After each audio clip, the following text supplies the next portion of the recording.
সেই যুদ্ধক্ষেত্রে, যুদ্ধের ময়দানে এত লোক সংহারের মধ্যে আহারের প্রসঙ্গটা আসা উচিত কি? কি খাবো কি খাবো না, কোনটা খেতে নেই কোনটা খেতে হয়?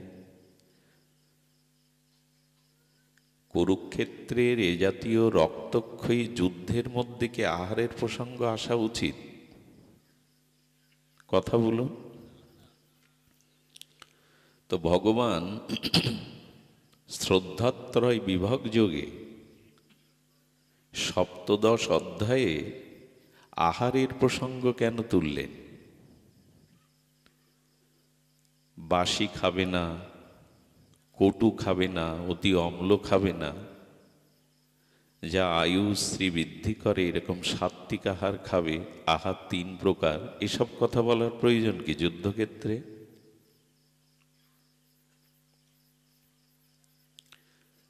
কাকে কিভাবে বধ করতে হবে, যুদ্ধের কলাকৌশল, বীরত্ব, ওই উপদেশ ওখানে বানায়। আহারের কথা আসবে কেন? আসবে এই জন্য শ্রী ভগবান বলতে চেয়েছেন কুরুক্ষেত্রের যুদ্ধ থামেনি, থামবেও না। কুরুক্ষেত্রের যুদ্ধ চলছে, কারণ আমাদের মধ্যেও দুটি পক্ষ আছে, একটি ধর্ম একটি অধর্ম, একটি নিবৃত্তি একটি প্রবৃত্তি, একটি সৎ এবং একটি অসৎ, একটি বিবেক এবং একটি অবিবেক। এই যুদ্ধ থেমেছে কি? সংসার হোক দেহে হোক, কুরুক্ষেত্র চলছে। এখন এই যুদ্ধে, জীবন যুদ্ধে জয়ী হতে গেলে,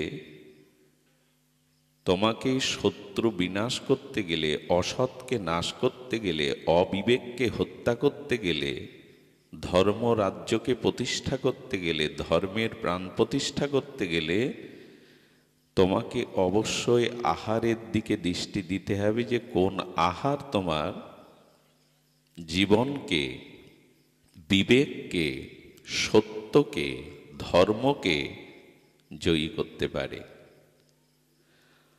আহারোপি সর্বস্ব ত্রিবিদ ভবত প্রিয়, যজ্ঞস্তপস্তথা দানং তেষাং ভেদমিমং শৃণু।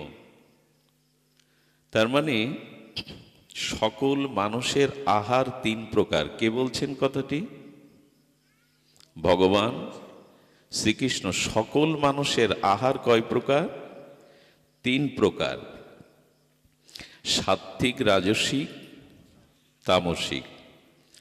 জীবনে জয়ী হতে গেলে, জ্ঞান অর্জন করতে গেলে, মনুষ্যত্বের দ্বারা, মানবতার দ্বারা দেবত্বে উত্তীর্ণ হতে গেলে প্রথমে 3টে জিনিসের দিকে আপনাকে লক্ষ্য দিতে হবে। শুরুতে, প্রাথমিকে, একটি হলো আহার, একটি হলো পোশাক, আর একটি হলো সঙ্গ। কি কি বলা হলো? আহার, পরিচ্ছেদ, পোশাকার। এই 3টি যদি সাত্ত্বিক না হয়, আপনার জীবন কখনো ভক্তিময়, ভজনময়, মনুষ্যত্বময়, দেবত্বময় হবে না। আহার শুদ্ধে সত্তা শুদ্ধি, সত্তা শুদ্ধ দ্রবাণ স্মৃতি। শুদ্ধ আহার ব্যতীত কারো ভগবৎ স্মৃতি জাগতে পারে না। ধ্রুব স্মৃতি অর্থাৎ সত্য সুন্দরের স্মৃতি আহার শুদ্ধতার দ্বারাই জাগবে। তো এই জন্য শাস্ত্রে বলেছে আহার শুদ্ধ প্রয়োজন, সাত্ত্বিক আহারের প্রয়োজন। আহার শব্দটার সরলার্থ কি? বাইরে থেকে যা আহরণ করে ভেতরে গ্রহণ করা হয় তার নাম, আবার বলি, আবার বলবে কেন, আমরা বুঝি না? হ্যাঁ, সকলেই বিজ্ঞ, সকলেই আপনারা জ্ঞানী শ্রোতা, বিদগ্ধ শ্রোতা, তবু কোনো শক্ত বস্তুকে মাটিতে প্রথিত করতে গেলে, পাথরের একটা খুঁটিকে মাটিতে প্রথিত করতে গেলে শক্ত করে একবার আঘাত দিলে হয় কি? বারবার আঘাত আনতে হয়, থুনা থিকুনানো নেয়। দার্শনিকরা বলছেন প্রস্তর বা পাথরের কোনো খুঁটি মাটিতে প্রথিত করতে গেলে বারবার আঘাত করো। যে কথাটা আমাদের জানা প্রয়োজন, আমাদের জীবনে একান্ত অপরিহার্য, সেই কথাকে বারবার বলো।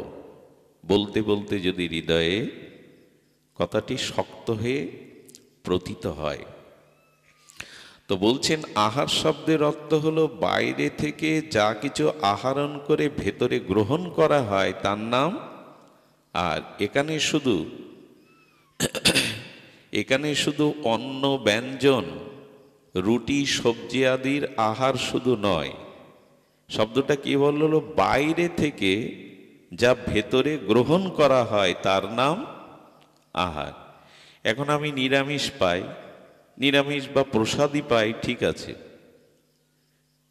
তো আমি প্রসাদী পাই, নিরামিষ পাই, ঠিক আছে, এটা সাত্ত্বিক আহার। কিন্তু যে মানুষ ফল আহার করে, দুধ আহার করে, সবজি আহার করে, সে যদি 3-4 ঘন্টা মোবাইলে প্রবৃত্তিময় কুদৃশ্যগুলো চোখ দিয়ে আহার করে, কান দিয়ে যদি পরনিন্দা, বৈষ্ণব নিন্দা, সাধু নিন্দা আহার করে, আহার মানে আগেই বলেছি বাইরে থেকে যা ভেতরে গ্রহণ করা হয় তার নাম আহারটা সংকীর্ণ শুধু অন্ন ব্যঞ্জন নয়। আহার মানে বাইরে থেকে ভেতরে যা গ্রহণ করছি। এই জন্য আহার শুদ্ধি শব্দটা শুধু অন্ন ব্যঞ্জন যেন আমরা না বুঝি। 6 ঘন্টা ভজন করেন আর 6 মিনিট যদি কুদৃশ্য দেখেন, ওই ভজন চুলোই যাবে।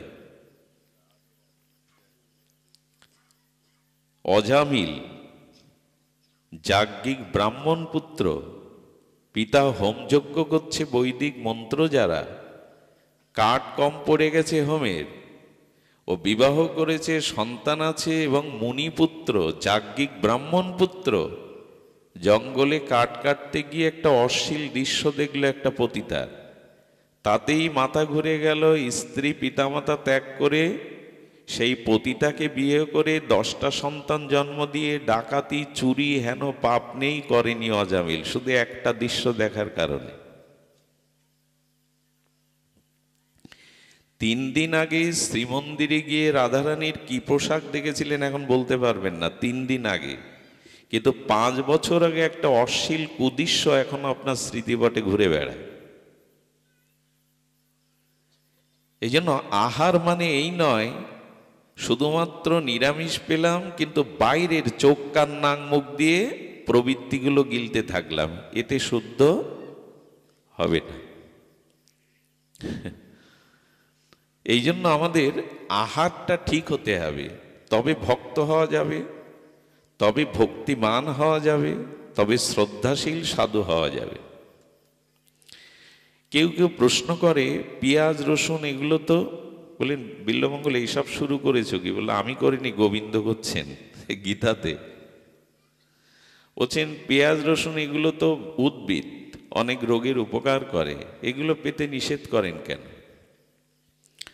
ভগবান বললেন প্রাণীজ এবং উদ্ভিদ দুটো খাদ্য আছে, কিন্তু ঋষিরা বলেছেন ওগুলো তমগুণ আক্রান্ত করে, ওই খাদ্যের ক্রিয়া তমগুণকে বাড়িয়ে দেয়। তো যা ভজনের অন্তরায়, যা সাত্ত্বিকতার অন্তরায়, তাকে গ্রহণ করা। এই জন্য কুতর্ক আনবেন না। আহার শুদ্ধ পশু পাখিদের মধ্যেও আছে, মানুষের আসা উচিত। খুব ধ্যান দিয়ে শুনুন, পশু পাখিদেরও আহারের বিচার মানুষের নাই। কেমন জানেন? 1 মাস ঘাস কুটো না খাওয়া গাভীর সামনে মাংস দিন, মাছ দিন, মরে গেলেও ছবি কি কথা বোঝা যায়?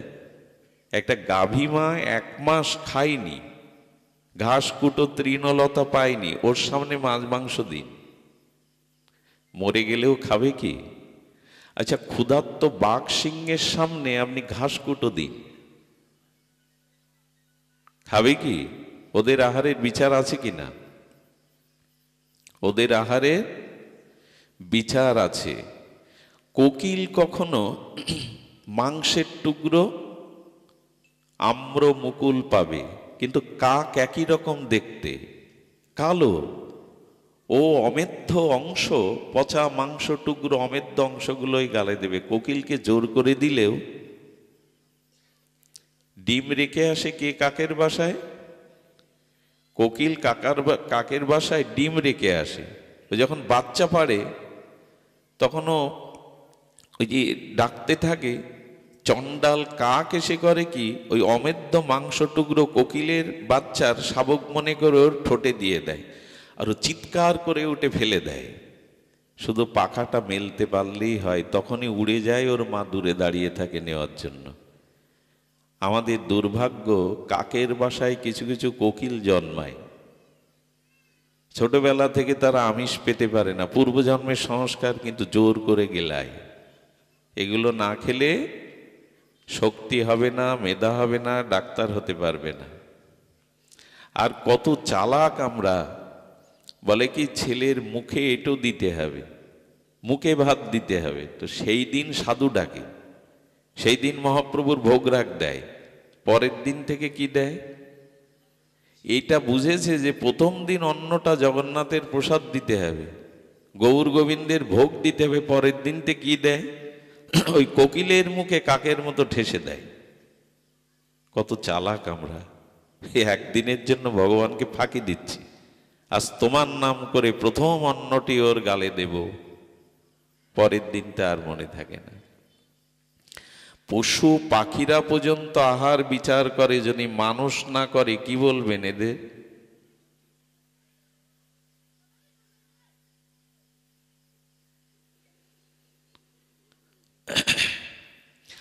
আমিষাহারী প্রাণী এবং নিরামিষাহারী প্রাণীর বিশেষ কিছু লক্ষণ আছে, মিলিয়ে নিন, খুব ভালো লক্ষণ। এ দেখেই বুঝতে পারবেন আমিষাহার করে যে প্রাণী আর ভেষজ উদ্ভিদ যারা আহার করে তাদের কয়েকটি লক্ষণ দেখবেন। আমিষ আহার করা প্রাণীর কণ্ঠস্বর কঠোর হয়, কর্কশ এবং কঠোর হয়, কিন্তু নিরামিষ যে প্রাণীগুলো তাদের কণ্ঠস্বর মধুর হয়। প্রমাণ নেবেন? এখানে 4-5টা কাক ডাকুক, এখানে সহ্য করতে পারবে না, একটা দুর্ভাবনা, দুঃসংবাদ, অনিষ্টের চিন্তা জাগবে, কিন্তু 5টা কোকিল যদি ডাকে এখানে শোভা বেড়ে যাবে। মনে হবে ভাগবত পাঠকের কথা মিষ্টি করার জন্য, আনন্দের জন্য কে বেহালা বাজাচ্ছে। আচ্ছা, এখানে যদি কুকুর ডাকে দুটো খুব জোরে, পাঠ করতে পারবেন না, কিন্তু পাশ থেকে গল থেকে যদি গাভী ডাকে, এর পরেও তর্ক করব? তর্ক তো করবই, মেনে যদি না নেই তুমি আমাকে কি বুঝাবে? রাখো তোমার শাস্ত্র। আচ্ছা, দেখবেন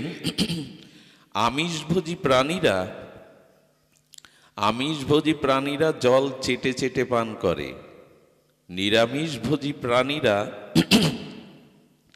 জল চেটে পান করে না, তারা গলৎকরণ মানে গিলে খায় মুখ দিয়ে। কুকুর বিড়াল দেখবেন জল কিভাবে পান করে, কিন্তু ঘোড়া, গরু, গাধা এরা পান করে, গলৎকরণ করে। লক্ষ্য করবেন আমিষভোজী প্রাণী যারা জগতে, তাদের চোখগুলো গোল গোল হয়। নিরামিষভোজী যে প্রাণীগুলো তাদের চোখটা টানা টানা হয়। মিলিয়ে নিন, কুকুর, বিড়াল, বাঘ, সিংহ, শিয়াল এদের চোখ কি হয়? টানা টানা। কিন্তু গাধা, ঘোড়া, গাভী এদের চোখগুলো টানা টানা। এই নির্ণয়টা কে করলো? আপনি, আমি, না বিধাতা? কেন এই লক্ষণগুলো করলো কেন? ঠিক আছে, চলতে থাকুক, আমরা শুনি। এই বিধাতাগুলো সৃষ্টি যে করেছে তার, না আমাদের বিধান? আমাদের বিধান নয়, স্রষ্টার কিছু প্রকৃতির নিয়ম আছে প্রাণীদের। এবং দেখবেন আমিষভোজী প্রাণীদের চর্মটা সফট হয়, নরম হয়। গাভীর গায়ে হাত দিয়ে দেখবেন কোমল হয়। আমিষভোজী প্রাণীদের লোমকূপগুলো খুব শক্ত হয়, কঠোর হয়। অনেক বলা যায়, এ নিয়ে একটা আলোচনা করা যায়, আমি ওদিকে যাব না। আর আমার আহার নিয়ে বলার কথা নয়, বলছে এই জন্য আসুন। আচ্ছা, মানুষকে শ্মশানে যখন পোড়ানো হয়, শবদাহতে যাওয়া হয়, সে পিতা হোক, মাতা হোক, আত্মীয় প্রতিবেশী হোক, সাধু হোক, স্নান করতে হয় কিনা? শ্মশান থেকে এসে স্নান করতে হয় কিনা? স্নান করে ঘরে যেতে হয় কিনা? পোশাকগুলো ধুতে হয়। কারণ শ্মশান শুদ্ধ ক্ষেত্র, উপাসনা শ্মশান বৈরাগ্যের ক্ষেত্র, কিন্তু শ্মশান শুদ্ধ ক্ষেত্র নয়। পৃথিবীর সব অগ্নি পবিত্র, অগ্নি কখনো অপবিত্র, কিন্তু শ্মশানে চিতার অগ্নি অপবিত্র, ওর দ্বারা কিছু খাওয়া যায় না। অগ্নি সবসময় পবিত্র, কিন্তু শবদাহ চিতার যে অগ্নি সেটা পবিত্র না। তো এই জন্য শ্মশানে পিতা মারা গেল, মাতা মারা গেল, গুরুজন প্রতিবেশী তাকে ছুলে, তাকে পোড়ালে অপবিত্র জ্ঞান করে স্নান করতে হয়। আর বাজার থেকে যাদের মৃত প্রাণীকে হত্যা করে এনে যেখানে পোড়ান, সে জায়গাটা পবিত্র হয়? ওদের ভিতরে আত্মা নাই, তোমার ভিতরে আত্মা। আত্মা ভেদ আছে কি? কুকুরের মধ্যে, বিড়ালের মধ্যে, সাধুর মধ্যে আত্মার ভেদ আছে কি? কথা বলুন, কথা বলা প্রয়োজন। খুব গভীর আলোচনা করে লাভ নেই, আসুন বিনিময় করি। ওদেরও যে আত্মা, আপনার মধ্যেও। আশ্চর্য হতে হয়, মানুষ সৃষ্টির শ্রেষ্ঠ উন্নত, সে মারা গেলে তাকে ছুলে স্নান করতে হয়, আর হত্যা করে মেরে এনে যেখানে পোড়ানো হয়, খাওয়া হয়, তাতে শুদ্ধতা কোথায় থাকে? ফিরে আসুন, মানুষের আহার শুদ্ধ হওয়া খুব প্রয়োজন। আহারের সাথে সাথে কি হয়?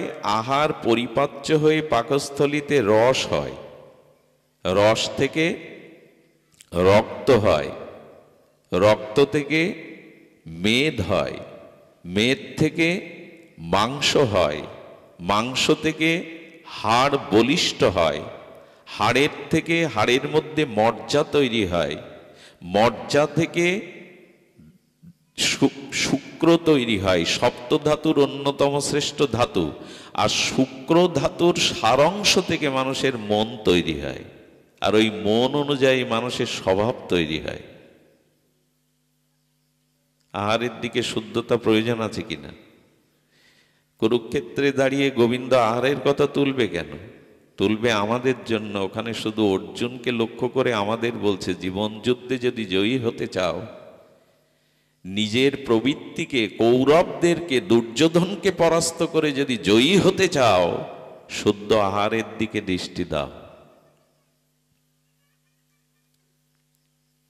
আচ্ছা, এখানে একটা আগুন জ্বালান, ওখানে ধূপ, ধুনো, ঘি, বিল্লপত্র দিন, গন্ধটা ওর থেকে কি আসবে?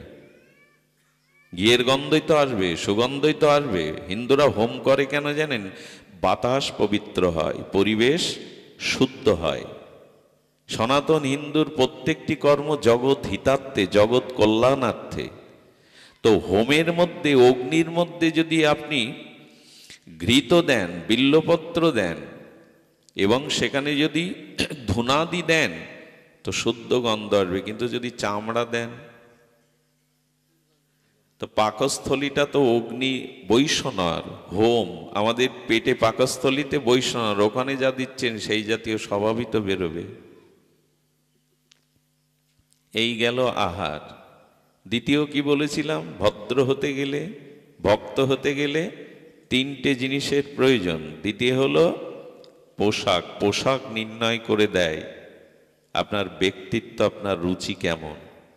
একটা মানুষের পোশাক দেখলেই বোঝা যায়, সর্বক্ষণ যে পোশাক সে পরে তাতে বোঝা যায় তার ব্যক্তিত্বের পরিচয় কেমন।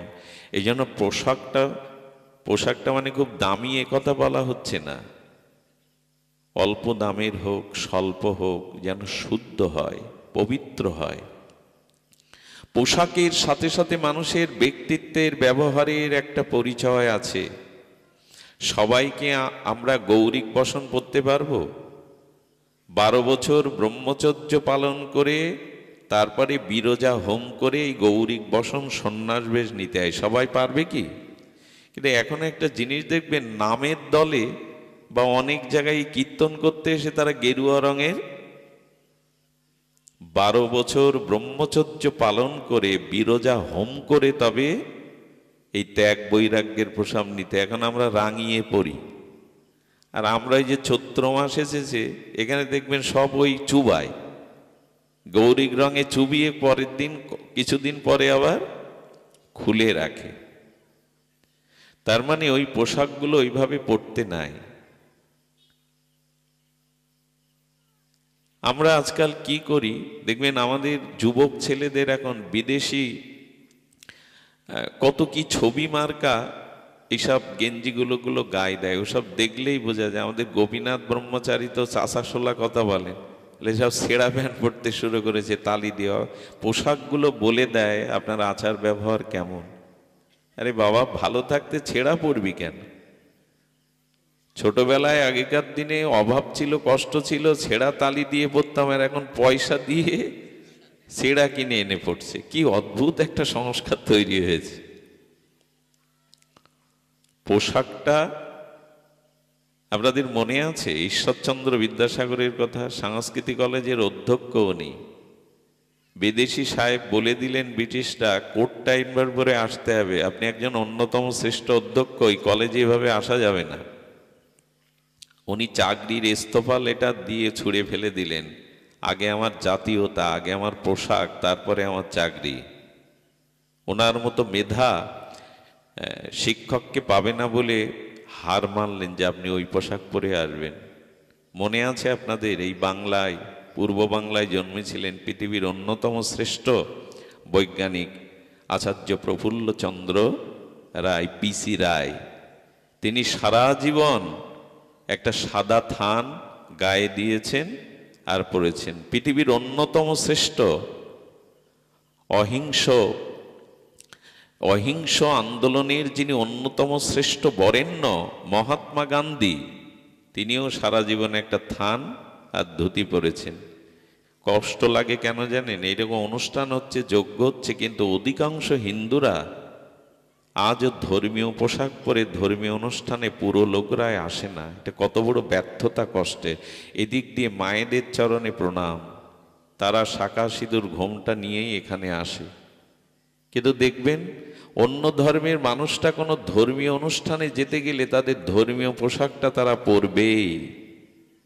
ধর্মীয় যাগ যজ্ঞ কীর্তন অনুষ্ঠানে ভাগবতে যান আর্ধেক সনাতনী হিন্দু ধর্মীয় পোশাক পরে। তা পোশাকই যদি পরিবর্তন না করলাম, আচার ব্যবহার যদি না পরিবর্তন করলাম, তা প্রেম ভক্তি কোথার জিনিস? কোথায় পাবো? আগে তো পাত্র চাই।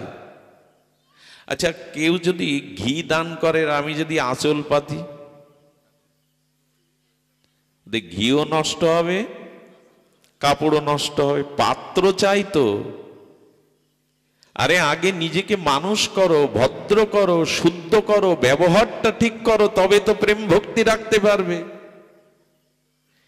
কেরাসিনের পাত্রে কেউ হোমের ঘি নিতে যায়, আর নিলেও বা তার হোমে লাগে। একজন কুয়োতে গেছে মাটির ঘড়া নিয়ে, জল চাই। কুয়োতে এক ঘট জল তোলে, কুয়ো তো ছোট ক্ষুদ্র, এক ঘটের বসি কি দেবে, একটু পুকুরে যায়। পুকুরেও সেই ঘট নিয়ে গেছে এক ঘট, বলে পুকুরও তো ছোট, নদীতে যায়, নদীও সেই এক ঘট। রাগ করে সাগরে গেছে, সাগরেও এক ঘট। আরে সাগর, তুমি এক ঘট দিচ্ছ কেন? ওটা কুয়ো দিতে পারে। সাগর বলছে, বেটা তোর পাত্র যতটুকু ততটুকুই তো দেব, আমি অনন্ত হলেও তোর পাত্র যতটুকু ততটুকুই তো পাবি। তা আগে নিজেকে শুদ্ধ করি। মহাপ্রভু শিক্ষাষ্টকের প্রথম শব্দ কি দিয়েছিলেন? যিনি রাধা কৃষ্ণ মিলিত পরতত্ত্ব দিগ্বিজয়ী পণ্ডিত, যার সামনে থরথর করে কাঁপে, সেই মহাপ্রভুর শিক্ষাষ্টকের প্রথম শব্দটি ছিল চেত দর্পণ। আগে চিত্তটা শুদ্ধ করো, অনেক জন্মের কামনা বাসনা কুবিদ্যা অবিদ্যা জড়তা রয়ে গেছে, ওইগুলো আগে মাজো, তারপরে প্রেম ভক্তি।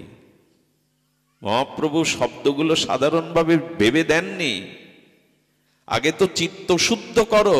চিত্ত শুদ্ধ হলো না তো কি হলো? 64 বছর যজ্ঞ হচ্ছে 24 প্রহার, পাঠ করতে গিয়ে বলছে বাবা একটু প্রসাদ পান, কোথায় পাবো? আপনাদের এই গ্রামে প্রসাদ ভোজি কোনো বৈষ্ণব আছে? বললো না, নিরামিষ একজন খায়, প্রসাদ কেউ পায় না। 64 বছর যজ্ঞ হচ্ছে, এর মানে আছে কোনো? 64 বছর যজ্ঞ হচ্ছে, যে গ্রামে 5-7 বাড়িতেও সকাল সন্ধ্যা হরিনাম হয় না। 64 বছর যজ্ঞ। আমি যজ্ঞের বিরোধী নই, কলিতে নাম যজ্ঞই সার, কিন্তু মহাপ্রভু যেভাবে নাম যজ্ঞ করতে বলেছিলেন ঘরে ঘরে, সেটা যদি না হয় সেখানে আপত্তি আছে। শুধু আসরে হবে 4 দিন 5 দিন, বাড়িতে হরিনাম হবে না, গৃহে হরিনাম হবে না, এটা তো মহাপ্রভু চাননি।